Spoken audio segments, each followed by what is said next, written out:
ये बताना जरूरी समझता हूं कि तेलंगाना जिस रियासत से मैं यहां पर आया हूं, वहां पर मजलिस इत्तेहादुल मुस्लिमीन के सिर्फ 7 MLA हैं और मजलिस इत्तेहादुल मुस्लिमीन ने अपने 7 अराकीन असेंबली की ताकत की बुनियाद पर वहां के मुसलमानों के लिए, बल्कि तेलंगाना बनने से पहले आंध्र प्रदेश रियासत थी, उसमें मजलिस इत्तेहादुल मुस्लिमीन ने आंध्र प्रदेश और तेलंगाना के मुसलमानों के लिए सिर्फ 7 अराकीन असेंबली की ताकत की बुनियाद पर मजलिस ने एक मेडिकल कॉलेज का क़याम अमल में लाया, मजलिस ने इंजीनियरिंग कॉलेज का क़याम अमल में लाया, school of architecture, MBA, MCA और 2 बड़े अस्पताल मजलिस इत्तेहादुल मुस्लिमीन ने कायम किए। आप अंदाजा लगाइए कि उन अस्पतालों में सबसे कम और सबसे कम पैसों में डायलिसिस भी का इलाज किया जाता है। जब कोविड की सेकेंड वेव आई तो सबसे कम पैसों में अगर हैदराबाद में कहीं पर किसी कोविड पेशेंट का इलाज हो रहा था तो इन्हीं अस्पतालों में किया जा रहा था। मेरे अजीज दोस्तों और बुजुर्गों, डेक्कन मेडिकल कॉलेज पूरे जुनूबी हिंदुस्तान में एक मुनफरिद मुकाम रखता है। यहाँ पर हर साल 150 से ज्यादा मुसलमान बच्चे डॉक्टर और डॉक्टर्स बनकर निकलते हैं। Engineering, MBA, MCA, school of architecture, pharmacy college, ये सब कैसे क़याम में लाया गया? आपके पास सियासी ताकत थी तो आपने अपनी सियासी ताकत के बलबूते पर इदारों को कायम किया। ये तालीमी इदारे किसी एक खानदान के या किसी एक फर्द के नहीं है और इंशाअल्लाह ताला ये सुबह क़यामत तक आबाद और शादाब रहेंगे। ये कौम और मिल्लत का एक असासा है जो हमारे बुजुर्गों ने अपनी मेहनत और अपनी कुर्बानी और आवाम ने अपने सियासी शऊर जब उनमें बेदार हुआ तो उन्होंने इन तालीमी इदारों को कायम किया। मेरे अजीज दोस्तों और बुजुर्गों, मैं आपको बताना जरूरी समझता हूं कि CAA का मनूस कानून जो पार्लियामेंट में बीजेपी की हुकूमत ने एक जालिमाना तौर पर अपनी ताकत की बुनियाद पर एक गैर दस्तूरी कानून को बिल लाकर कानून बनाया। तेलंगाना की असेंबली में हमने वहां की हुकूमत के सामने इस बात का मुतालबा किया और CAA कानून के खिलाफ तेलंगाना की असेंबली में बाज़ाब्ता एक खराताद रेजोल्यूशन पास की गई जिसमें ये हुकूमत ने अवाम से वादा किया, तेलंगाना की हुकूमत ने, कि हम तेलंगाना में सेंसस करेंगे, NPR NRC नहीं करेंगे। रेजोल्यूशन जब बनाया जा रहा था तो मजलिस से कहा गया हुकूमत की तरफ से कि आप अपने तरफ से तजवीज पेश कीजिए। रेजोल्यूशन बनाकर हमने हुकूमत को दिया, हुकूमत ने उसमें थोड़ी बहुत तरमीम की और पूरी तेलंगाना की असेंबली में इस रेजोल्यूशन को पास किया गया।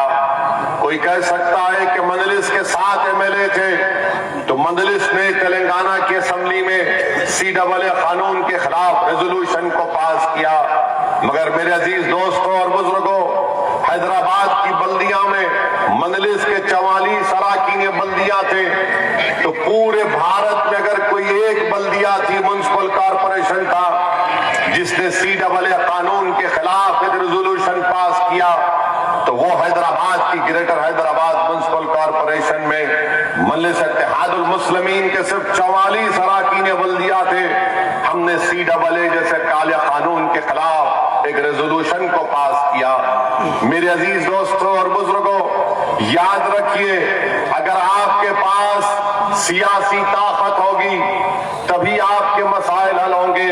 मैं ये नहीं कह रहा हूं कि तेलंगाना में मुसलमानों के पूरे मसाइल हल हो चुके हैं। मैं इतना आपके सामने खड़े होकर इस बात का जिम्मेदारी के साथ दावा कर सकता हूं कि हुकूमत अगर कोई मंसूबा बनाती है मुसलमानों के खिलाफ तो उसको 10 बार सोचना पड़ता है, क्योंकि वह जानते हैं कि मजलिस इत्तेहादुल मुस्लिमीन इसके खिलाफ सदा एहतजाज बुलंद करेगी। मेरे अजीज दोस्तों और बुजुर्गों, मेरी इज़्ज़तदार मां और बहनों,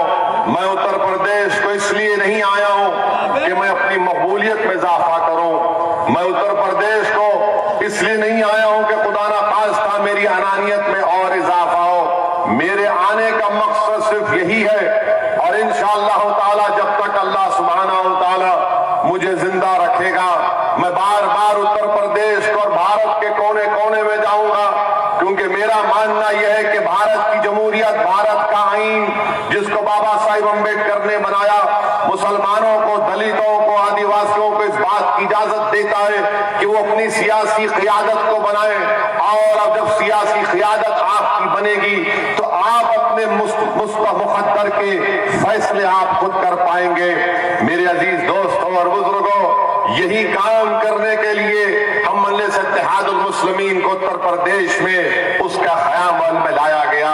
हमारा मकसद यही है कि आज उत्तर प्रदेश में मुसलमान सबसे पिछड़ा क्यों है, आज उत्तर प्रदेश में मुसलमान कमजोर क्यों है, आज उत्तर प्रदेश में मुसलमानों पर जुल्म क्यों किया जाता है। मेरे अजीज दोस्तों और बुजुर्गों, इसकी बात सिर्फ यही जवाब इसका मिलता है कि आपकी एक सियासी क़ियादत नहीं है। आपने यकीनन अपने वोट से मुसलमानों को एमएलए बनाया, एमपी बनाया, विधानसभा भी जाया, पार्लियामेंट को, लोकसभा को भी जाया, मगर आपसे मैं ये दरख्वास्त करने आया हूं कि आप अपनी एक सियासी क़ियादत को बनाइए, अपनी लीडरशिप को बनाइए, ऐसी लीडरशिप को बनाइए जैसा चरण सिंह ने जाटों के लिए लीडरशिप को बनाई थी, ऐसी लीडरशिप को बनाइए जो मुलायम सिंह यादव ने यादवों के लिए बनाई, ऐसी लीडरशिप बनाइए जो बहन जी मायावती ने जाटवों के लिए बनाया, ऐसी लीडरशिप बनाइए कि बीजेपी ने आलाजाद के ब्राह्मण हो या बनिया हो उनके लिए एक सियासी प्लेटफॉर्म बना दिया, ऐसी लीडरशिप बनाइए कि अनुप्रिया पटेल है मगर कुर्मी उनको अपना लीडर मानते हैं। मेरे अजीज दोस्तों और बुजुर्गों, जब ये लोग ये काम करते हैं तो कोई इनसे नहीं कहता कि तुम्हारी वजह से फिरका परस्ती बढ़ रही है, तुम्हारी वजह से तनाव फैल रहा है, मगर मैं आपसे कहने आया हूं कि जब ये तमाम लोग अपनी अपनी सियासी लीडरशिप को बना सकते हैं और अपने समाज को फायदा पहुंचा सकते हैं, तो क्या मायूब बात है कि उत्तर प्रदेश का 19% मुसलमान भी एक करवट ले और इस बात का तय कर ले कि इंशाअल्लाह ताला अब की बार हम अपनी सियासी क़ियादत को बनाएंगे और अपने वोटों से अपने नुमाइंदों को कामयाब करेंगे। जब हर समाज अपने नुमाइंदे को कामयाब करके लखनऊ में विधानसभा को भी जा सकती है, तो क्या उत्तर प्रदेश का मुसलमान अपने वोटों से अपने कैंडिडेट को कामयाब क्यों नहीं कर सकता? ये हो सकता है, ये जरूर होगा इंशाअल्लाह ताला। अगर मेरी जिंदगी में नहीं हुआ तो जरूर मेरी जिंदगी के बाद होगा। मगर मेरे अजीज दोस्तों और बुजुर्गों, आपने 75 साल इंतजार किया, आपने 75 साल में कई ऐसे असेंबली और पार्लियामेंट के इलेक्शन में आपने अपने वोट का इस्तेमाल किया। कभी आपको सब्ज बाग दिखाया गया, कभी आपसे झूठे वादे किए गए, कभी आपसे वादा किया गया था कि तुम्हारी मस्जिदों की हिफाजत की जाएगी, कभी आपसे वादा किया गया कि नौजवानों को बचाया जाएगा, कभी आपसे वादा किया गया कि तुम्हारी मां और बहनों की इज्जतों की हम हिफाजत करेंगे। हर उस पैमाने पर आप खुद फैसला कर लो कि जिसको आपने वोट दिया, जिसको आपने अपना मसीहा माना, जिसको आपने अपना नेता बनाया, मुख्यमंत्री बनाया, सांसद बनाया, वो कहां तक इन वादों पर उतरा? कभी अपने महलों में झांक कर देख लो कि क्या तुम्हारे घरों के अतराफ में, क्या आपके घर के अतराफ में अपने बच्चियों को पढ़ाने के लिए कोई स्कूल का माकूल इंतजाम है? कभी अपनी आंखों से देखो कि क्या तुम्हारे जिस महलों में तुम रहते हो वहां पर साफ पीने का पानी तुमको मुहैया किया जाता है? मेरे अजीज दोस्तों और बुजुर्गों, मैं जिम्मेदारी के साथ कह रहा हूं कि इन मसाइल पर कोई बात नहीं करता। हाँ, जब मजलिस आकर उत्तर प्रदेश में इस बात का मुतालबा करती है कि मुसलमानों की लीडरशिप को बनाएंगे, तो तमाम पार्टीज मुत्तहिद हो जाती है, चाहे बीजेपी हो, समाजवादी हो, बीएसपी हो, कांग्रेस हो, और फिर हमारे ही सफों में ऐसे डरपोक लोग जो छुप कर बैठे हैं, जो अपना ईमान का सौदा कर चुके हैं, जो बेजमीर हो चुके हैं, वो कहते हैं कि नहीं, मोवेसी जो बात कर रहा है वो टेंशन की बात कर रहा है। अरे मैं तुमसे पूछना चाह रहा हूं, मैं जमहूरियत को मजबूत करने की बात कर रहा हूं, मैं अपने वोट की कीमत और अहमियत को उसूल करने की बात कर रहा हूं, मैं मैं ईमान को बेचने की नहीं, मैं ईमान की हिफाजत की बात कर रहा हूं। मैं मुस्तकबिल को रोशन करना चाहता हूं। ये मजलिस इत्तेहादुल मुस्लिमीन का पैगाम और नस्बुल ऐन रहा है। मेरे अजीज दोस्तों और बुजुर्गों, इस सियासी पैगाम को आपको समझना है। मजलिस के मुखालिफीन चाहे वो संघ परिवार के हों, अब ये संघ परिवार में भी एक आरएसएस ने मुस्लिम राष्ट्रीय मंच बनाया। मुस्लिम राष्ट्रीय मंच बनाकर उत्तर प्रदेश के मुसलमानों के पास जाकर उनसे कहते हैं कि आप क्यों लड़ना चाहते बीजेपी से, क्यों खामखा उनसे लड़ना चाहते हैं, आइए बैठकर बात कर लेंगे और इनको वोट डालिए। मैं उन लोगों से पूछना चाहता हूं आरएसएस से कि बताओ तुम्हारा जो ओथ है, जो आरएसएस के लोग जो कसम खाते हैं वो क्या है, बताओ क्या वो संविधान के मुताबिक है? मैं जानता हूं तुम्हारा ओथ क्या है, तुम बताओ उसको। तुम इस मुल्क को एक हिंदू राष्ट्र बनाना चाहते हो, तुम इस मुल्क को एक मजहब का मुल्क बनाना चाहते हो, और आज आरएसएस के लोग जाकर इस तरह की बातें अवाम के दरमियान में करती हैं। बताओ आरएसएस वालों का ये बात सच नहीं है कि गोलवालकर ने नहीं कहा था कि हमारा जो तिरंगा है वो 3 रंग का व शुभ है? क्या नहीं कहा था अपनी ऑर्गेनाइजर मैगजीन में? क्या आरएसएस ने नहीं कहा था कि अंबेडकर का बना हुए संविधान को नहीं मानते, मनुस्मृति को मानते हैं? ये डॉक्यूमेंटेशन है। क्या गोलवालकर की किताब वी द पीपल डिफाइन में नहीं लिखा गया कि मुसलमानों पर, ईसाइयों पर, कम्युनिस्टों पर भरोसा नहीं किया जा सकता? आज हिंदुत्व की बात कर रहे, हिंदुत्व का डेफिनेशन कहां से आया बताओ? 1980 तक कोई एक आरएसएस का लीडर का एक बयान बता दो जहां पे लफ्ज हिंदुत्व इस्तेमाल हुआ। श्यामा प्रसाद मुखर्जी से दीनदयाल उपाध्याय से लेकर 1980 के जमाने में सावरकर की हिंदुत्व की लिखी हुई किताब को लेकर हिंदुत्व की बात रखी गई। हिंदुत्व के माने क्या है जो सावरकर ने लिखे? सावरकर ने अपनी किताब में लिखा कि हिंदुत्व के माने है कि वो शख्स, और मुसलमानों के बारे में सावरकर ने क्या कहा कि मुसलमान भारत को मदरलैंड और होली लैंड नहीं मानते, इसीलिए ये इनका मुल्क नहीं है। ये हिंदुत्व के माने सावरकर ने अपनी किताब में लिखे। और ये लोग बात करते हैं कि सुप्रीम कोर्ट के चीफ जस्टिस जे.एस. वर्मा ने बात कही। Justice JS. वर्मा ने सावरकर की किताब का हवाला नहीं दिया, मैं दे रहा हूं, मैं दे रहा हूं। पूछो, इस पर इंकार कर सकते क्या तुम? मेरे अजीज दोस्तों और बुजुर्गों, ये बात हम सामने रखते हैं तो हम पर तनकीद शुरू हो जाती है, हम पर इल्जामात की बौछार शुरू हो जाती है। मैं हिंदुस्तान के, भारत के नेशनलिज्म को मानता हूं।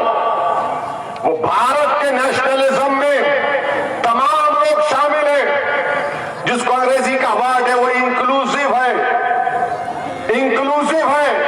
ये नेशनलिज्म होना चाहिए। बल्कि मुझे याद आ रहा है कि मोहम्मद अली जौहर रहमतुल्लाह अलैह से जब पूछा गया बरतानिया में, अंग्रेजी में पूछा गया कि मोहम्मद अली जौहर तुम नेशनलिस्ट हो क्या?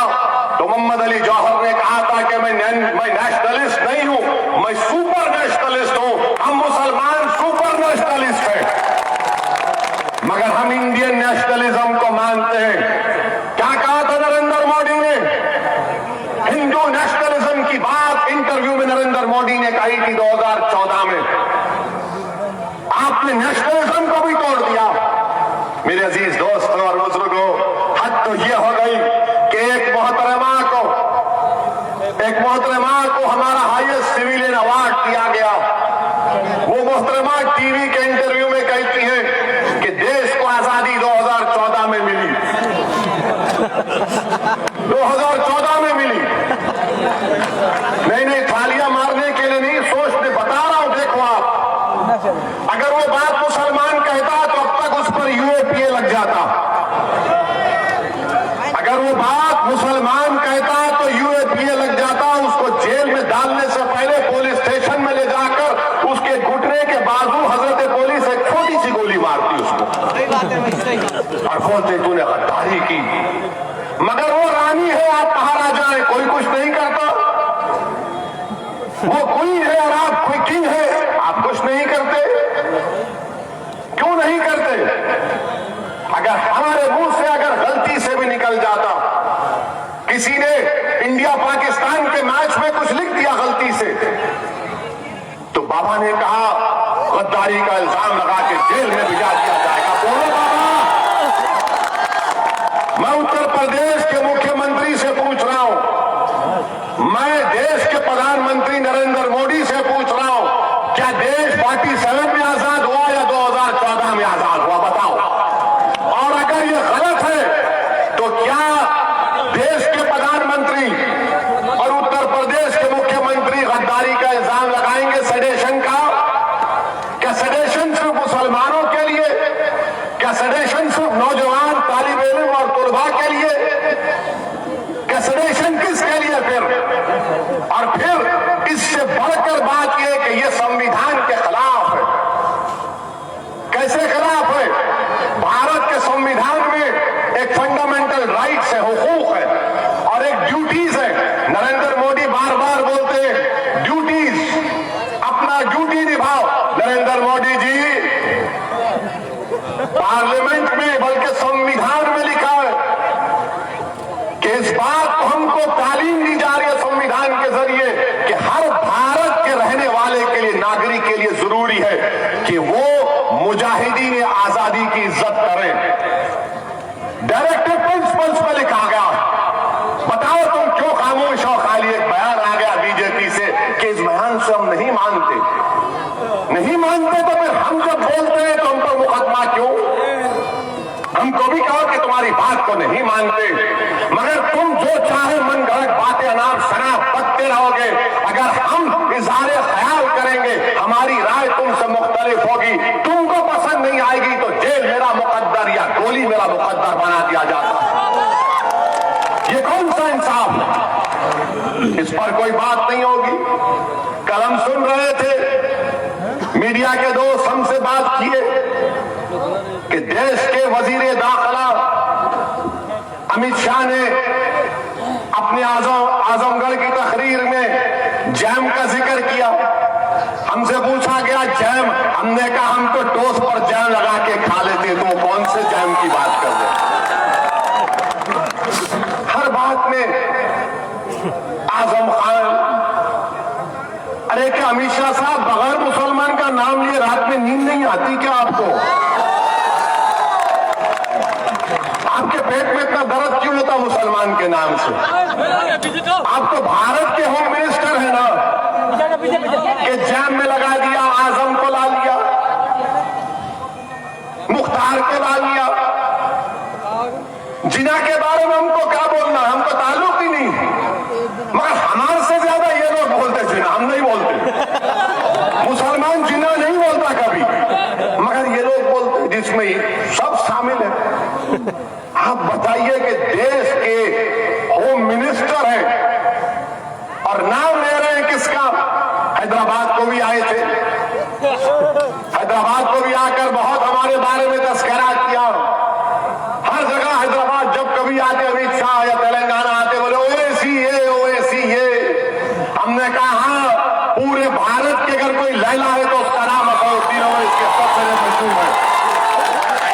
इनको सुकून नहीं मिलता ना, इनको सुनिए सुनिए, इनको सुकून नहीं मिलता। नाम लेना चाहिए मुसलमान का, नाम लेना चाहिए। अरे शिबली के नाम लेना था आजमगढ़ में, हजरत शिबली का नाम लेना था आजमगढ़ में, क्यों नहीं लिए? उन्होंने भी तो बहुत काम किया ना, तारीख बनाई इस मुल्क की, मगर इनको शिबली याद नहीं आया, इनको आजम याद आ गए। इनको कैफे आजमी याद नहीं आया, इनको मुख्तार याद आ गया।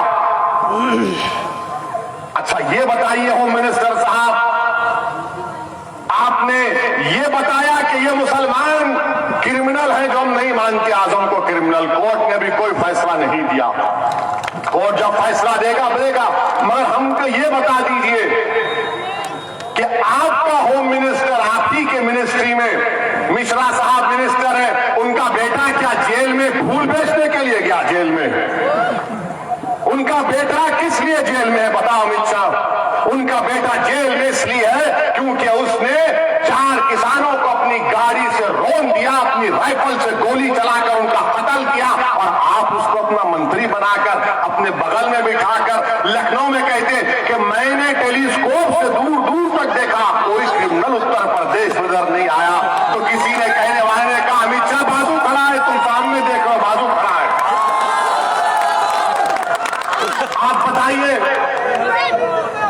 आप बताइए ये बीजेपी का मामला, पेट्रोल की कीमत आसमान को छू गई, तो देश की जनता गरीबों की आंखों में धूल झोंकने के लिए थोड़े से पैसे कम कर दिए, 10 रुपये 20 रुपये। जब आप 20 रुपये कम कर सकते हैं तो आप 40-50 रुपये भी कम कर सकते हैं, क्यों नहीं करना चाह रहे आप? गरीबों का वोट लेंगे और गरीबों का खून भी चूसेंगे, और महंगाई गरीबों को मार रही है। गरीब परेशान है, मगर ये लोग क्या कहते हैं? Jam jam. अरे खाने को खाना नहीं है, तुम कौन से जैम की बात कर रहे हो? मेरे अजीज दोस्तों और बुजुर्गों, ये बीजेपी का, और फिर हर तरफ से आप देख रहे हैं कि यहां पर अलीगढ़ मशहूर है, ब्रास के स्टैचूज बनते हैं, ताले बनते हैं, मगर क्या ये बात सच नहीं है कि नोटबंदी ने, जीएसटी ने, लॉकडाउन ने तमाम कारोबार को तबाह बर्बाद करके रख दिया? नोटबंदी ने, जीएसटी ने लॉकडाउन में बर्बाद कर दिया। वेल्डिंग का काम होता था, वेल्डिंग के काम के लिए उस सिलेंडर में ऑक्सीजन की जरूरत पड़ती, 1000 लोग, 1000 यूनिट बंद हो चुके। मगर बीजेपी के लोग बात करेंगे तो जे की बात करेंगे, या जैम की बात करेंगे, या फुलां की बात करेंगे। मेरे अजीज दोस्तों और बुजुर्गों, और फिर अमित शाह कहते होम मिनिस्टर हैं, देश के होम मिनिस्टर हैं, वो कह रहे हैं कि जितने लोग क्रिमिनल हैं वो कहते हैं गोली मत मारो हम आ रहे हैं। अमित शाह साहब आप बताइए, गाजियाबाद में, मैं 2 दिन पुरानी बात कर रहा हूं, गाजियाबाद में 7 लड़कों को, उनका नाम भी सुना देता हूं मीडिया के लिए, क्योंकि वो अमित शाह के जैम को सुनकर आए।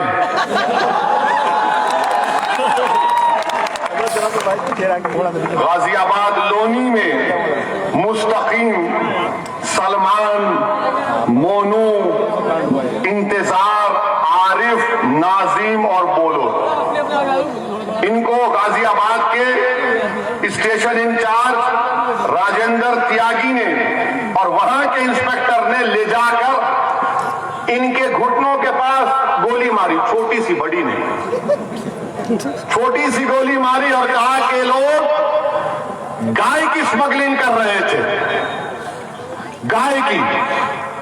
उसके बाद मीडिया के लोगों ने, मैं सलाम करता हूं उस मीडिया के जिम्मेदार को, उसने जाकर जहां पर कहा कि ये वेयर हाउस है, यहां पर ये जानवर को लाते थे, गाय को लाकर उसको काटते थे, स्मगलिंग करते थे। उसने जाकर पूछा बाजू वालों से कि क्या यहां पर जानवर आता था?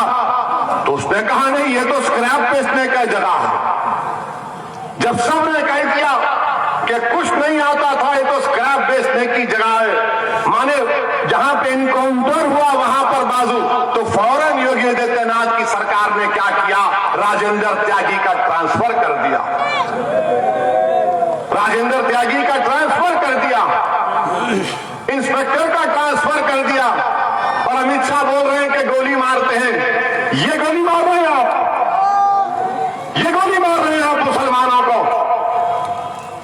जहां पर कोई गाय की स्मगलिंग नहीं, आपने सिर्फ मार दिए। और मैं उन पुलिस वालों से कह रहा हूं, याद रखो, याद रखो, हमेशा बीजेपी इख्तिदार पर नहीं रहेगी, याद रखो,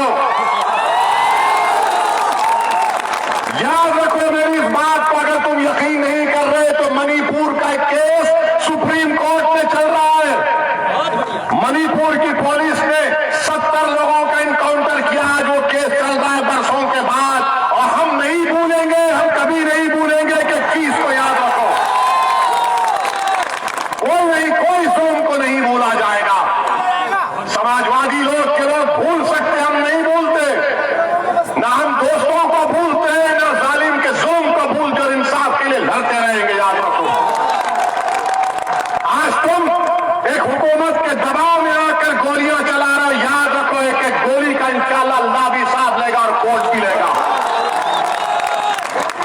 आप बताइए क्या है ये? वेयरहाउस के बाजू दुकानें कह रहे हैं, कहां की गाय, कहां की स्मगलिंग?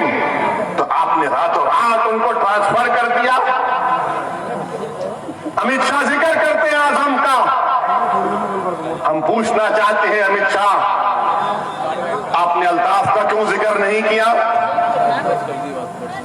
यही काशगंज का अल्ताफ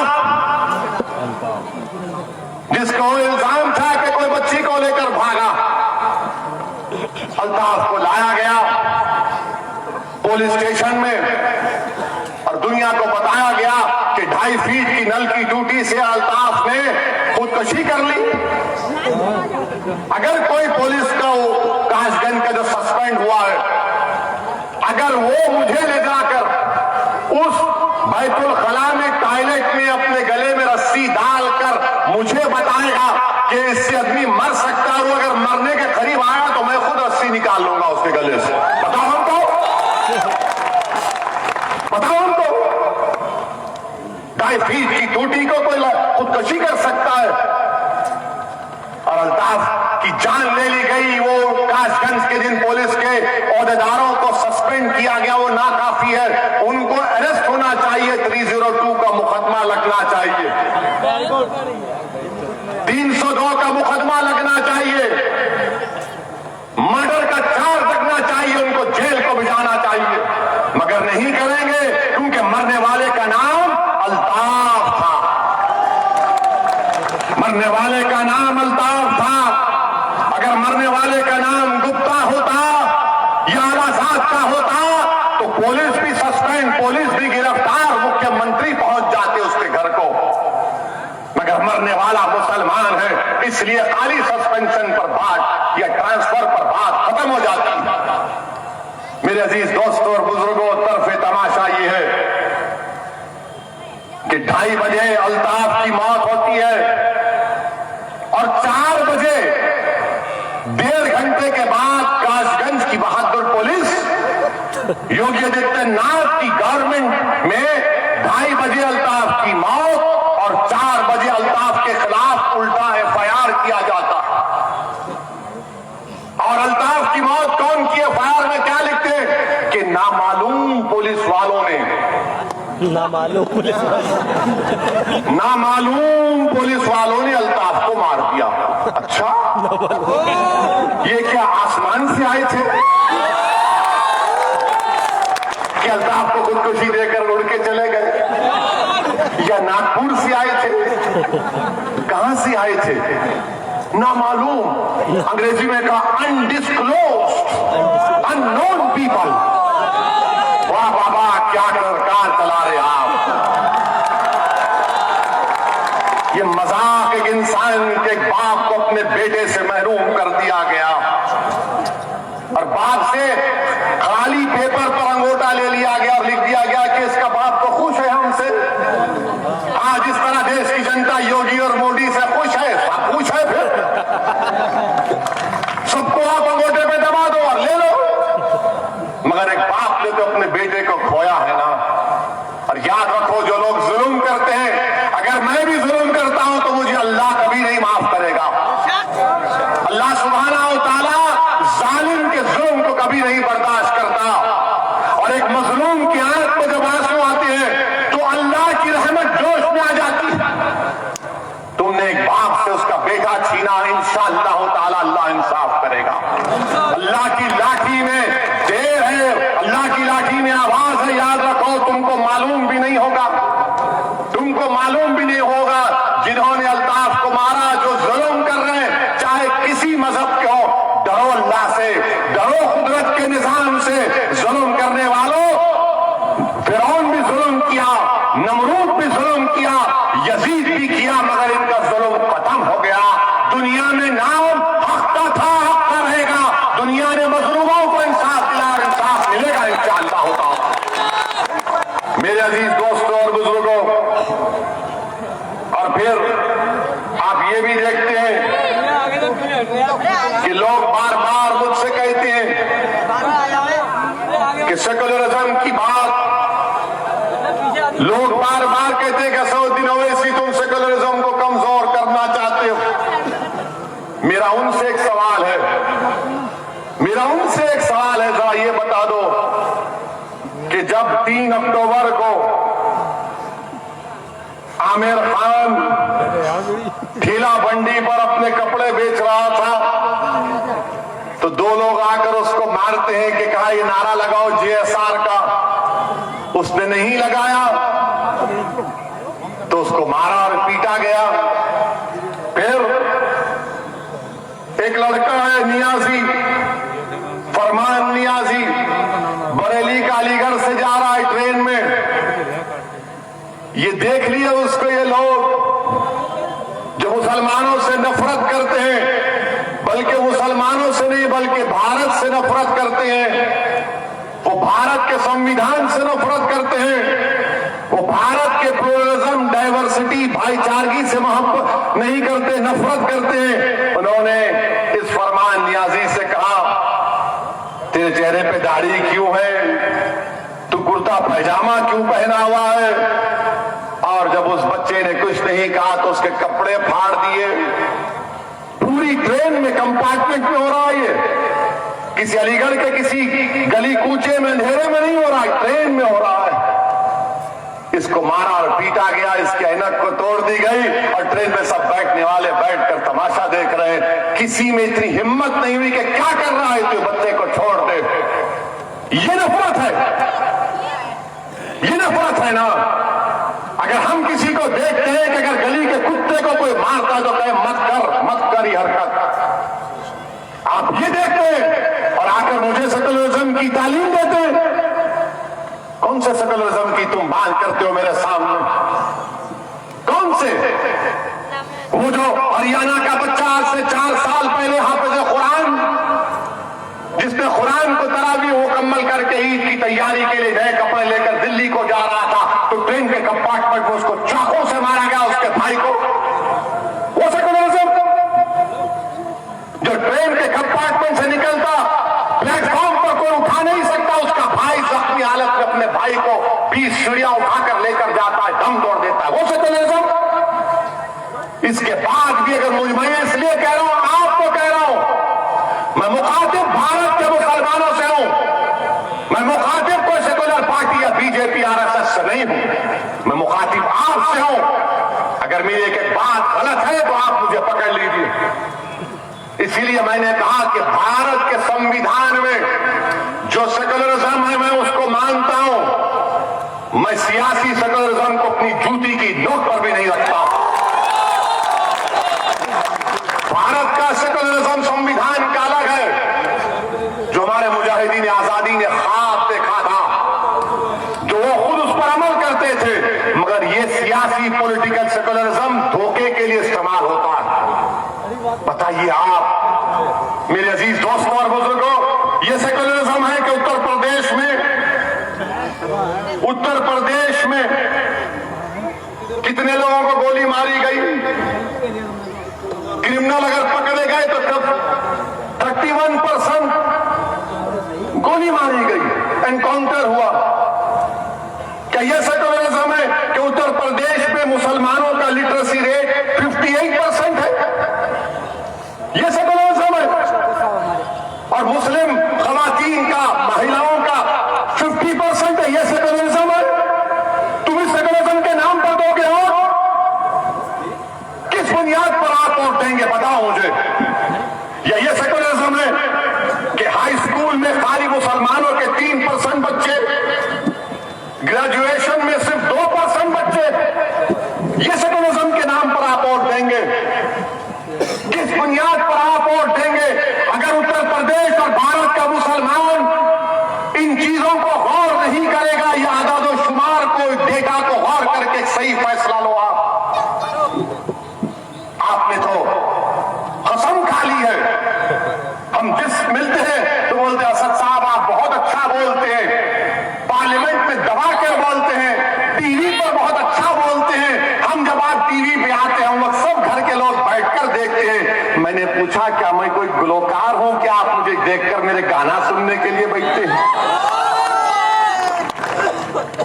आप बहुत अच्छी तकरीर करते तो क्या करूं, गाना गाऊं, हारमोनियम लाऊं नेक्स्ट टाइम? मेरे अजीज दोस्तों और बुजुर्गों, आपको बेदार होना है।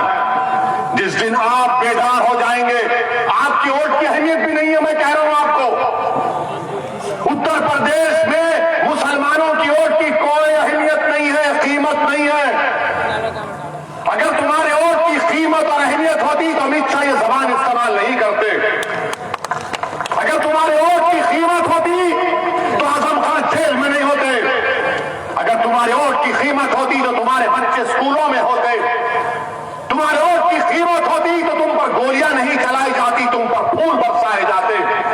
अगर तुम्हारे वोट की कीमत होती तो तुम्हारे बच्चे ग्रेजुएट होते, हमारी बच्चियां पढ़ती। तुम्हारे वोट की कीमत होती तो तुम्हारे मस्जिदों की हिफाजत होती। तुम्हारे किसी भी वोट की कीमत और अहमियत नहीं रही। अब इसकी अहमियत और कीमत को अगर जिंदा करना है तो सियासी क़यादत को पैदा करो। हाँ, अगर तुम खुश हो कि मैं अगियार के चौखट पर जाकर सर झुकाऊंगा, अगर तुम मुतमईन हो कि मैं गुलामी का हक अदा करूंगा, अगर तुम खुश हो कि मैं इसी हालत में रहूंगा, मैं इसी तरह पिटता जाऊंगा, मिटता जाऊंगा और नाइंसाफी का सैलाब मुझ पर आता रहेगा, मैं इस तरह की जिंदगी नहीं गुजार सकता। मैं घुटन में अपनी जिंदगी नहीं गुजार सकता। मुझे सांस लेने की आदत है, मुझे खुली जहन चाहिए, खुला एटमॉस्फेयर चाहिए। जमहूरियत में मुझे अपना हक चाहिए, मुझे मेरी आवाज उठाने का हक चाहिए। मैं अपना हक चाहता हूं, पार्लियामेंट हो या उत्तर प्रदेश की विधानसभा हो, मैं चाहता हूं कि मेरी आवाज को सुना जाए, मेरे मसाइल को हल किया जाए। मेरे अजीज दोस्तों, मैं बहुत नारे सुन रहा हूं, पिछले 10-12 साल से नारे सुन रहा हूं। इन नारों को वोट में तब्दील करो, इन नारों को वोट में तब्दील करो। सिर्फ नारे लगाकर आंख में 2 आंसू लाकर पोंछ लिए और उसके बाद सुबह उठते कि भैया कैसे अच्छे हैं आ गए। नहीं मेरे भाई, करवट लेना है आपको, एक फैसला लेना है आपको। और अलीगढ़ में आप देख रहे हैं, सीवरेज लाइन का इंतजाम नहीं, पीने के पानी का साफ इंतजाम नहीं, ट्रैफिक जैम लगा रहता है। मगर अमित शाह को वो जैम की फिक्र, अलीगढ़ के ट्रैफिक जैम की फिक्र नहीं है। अलीगढ़ के ट्रैफिक जैम की फिक्र नहीं है। अब बोले फिक्र जैम है अलीगढ़ में, आ रहेंगे वो जैम, हम वो जैम करेंगे, हम वो जैम पे बोलेंगे। मेरे अजीज दोस्तों और बुजुर्गों, ये जो अपने मजलिस को गाली देते हैं, मजलिस पर इल्जाम लगाते हैं कि मजलिस वोट डिवाइड करती है। सुना होगा ना आपने कि इलेक्शन लड़ेंगे वोट डिवाइड करते। हम जहां कहीं टीवी चैनल पे जाते, हमको पूछा जाता है, ऐसा पूछते हैं जैसा कि कोई दामाद ससुराल के घर को आता है। जब जाता है ना बेटा घर को अपने ससुराल में, तो ससुर साहब बैठ के पूछते हैं, बेटा खुश है? हमसे वही सवाल होता है, आप लड़ेंगे तो वोट डिवाइड हो जाएंगे, हम लड़े तो वोट डिवाइड होंगे। तो क्या हुआ था 2019 में? 75% मुसलमानों ने समाजवादी और बहुजन समाज पार्टी को वोट दिया। आपने दिया नहीं दिया? अलीगढ़ से आपने बीजेपी को वोट दिया? डर रहे क्यों? वोट दिया क्या? आपने समाजवादी को दिया, बीएसपी अलायंस को दिया ना? हाथ उठाइए। अरे पूरे उठाओ यार। फिर कैसे जीता? हम आए थे क्या? हमारी रूह आके, हमारे अजिन्नात आकर आपको कान में फूंक कर बोले मत दो वोट? कैसे हुआ? 75% मुसलमानों ने उत्तर प्रदेश में 2019 में समाजवादी और बीएसपी को वोट दिया। कितने जीते? खाली 15 लोकसभा, सिर्फ 15। अब कौन जिम्मेदार है इसका? हम जब बोलते हैं कि हिंदू वोट बीजेपी के पास जा चुका है, ये कोई नहीं बोलता, समाजवादी के लोग नहीं बोलेंगे। बोलेंगे ओवैसी आ रहा है, देखना भैया तुम्हारे वोट काटने आ रहा है। ये नहीं बोलेंगे कि हिंदू वोट बीजेपी के पास चला गया, वो हमारे हिंदू भाई, उनका इख्तियार है। समाजवादी पार्टी के 3 परिवार के लोग इलेक्शन हार गए, तो क्या तुमने उनकी जबान से सुना कि समाजवादी ने कहा कि हम हिंदू वोट से हार गए? कभी सुना आपने? मगर जब हम खड़े होते हैं तो इनको लगता है कि भाई ये एक दीवाना आया है हैदराबाद से, ये कुछ कर जाएगा। अगर तुम अच्छे होते तो मैं आता ही नहीं उत्तर प्रदेश को। तुम अगर नाइंसाफी नहीं करते तो, मगर तुमने हमको बुलाया है, तुम्हारे जुल्म ने, तुम्हारी नाइंसाफी ने हमको बुलाया है। और इंशाअल्लाह ताला जब अल्लाह के साथ पर तवक्कल करके हमने कदम और फैसला लिया है, तो आप पीछे हटने का सवाल नहीं, उत्तर प्रदेश नहीं पूरे भारत में जाएंगे। मेरे अजीज दोस्तों और बुजुर्गों, मेरे अजीज दोस्तों और बुजुर्गों, 2019 का चुनाव, फिर 17 का असेंबली इलेक्शन, अखिलेश और कांग्रेस मिल गए तो गाना चलाया था, यूपी को इन 2 लड़कों का साथ बहुत पसंद है। यूपी की जनता ने कहा हमको नापसंद है और बीजेपी को बना दिया। फिर 14 के चुनाव हुए, 14 का पार्लियामेंट का इलेक्शन हुआ, समाजवादी पार्टी के 5 यादव परिवार के लोग कामयाब हुए। बाप बेटे पत्नी दोनों भाई, हम नहीं थे। अब आप बताइए आपकी वोट की अहमियत क्या है? जिस दिन आप मजलिस को वोट देना शुरू कर देंगे, जिस दिन आप मजलिस के उम्मीदवारों को कामयाब करना शुरू कर देंगे, याद रखो ये जो गुरूर और तकब्बुर के महलात जो बने हुए हैं ना, इनकी बुनियादों को हिला के रख देंगे इंशाअल्लाह ताला। ये जो जुल्म पर अपनी शख्सियत को बनाकर हमारे सामने खड़े हैं, जिन्होंने हमारे ख्वाबों को और उम्मीदों को चकनाचूर करके हमारे नौजवानों की जवानी को बर्बाद करके अपने सियासी महलों को तामीर किया है। मेरे अजीज दोस्तों और बुजुर्गों, मेरी आपसे नबन गुजारिश है कि आप अपने ख्वाबों को पूरा करो, आप अपने ख्वाबों को पूरा करो, उसमें कोई मायूब बात नहीं है, डरने और घबराने की जरूरत नहीं है। समाजवादी पार्टी हो, कांग्रेस हो, चाहे कांग्रेस, हम तो भूल ही गए। उनके नेता अमेठी से लड़े, वो हार गए, हम गए थे क्या? अच्छा, कहां से जीते वो?